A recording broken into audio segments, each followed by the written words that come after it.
நட்புக்குள் தவறுகள் நடக்காது, நட்புக்குள் தன்னலம் இருக்காது, நட்புக்கு ஆண் பெண் தெரியாது.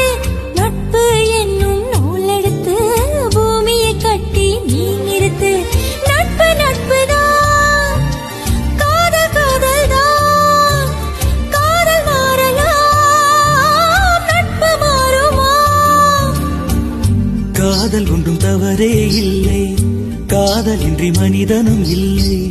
நண்பர்களும் காதலராக மாறிய பின் சொல்லிய நீயும் நானும் பழகிறோமே, காதலாகுமா?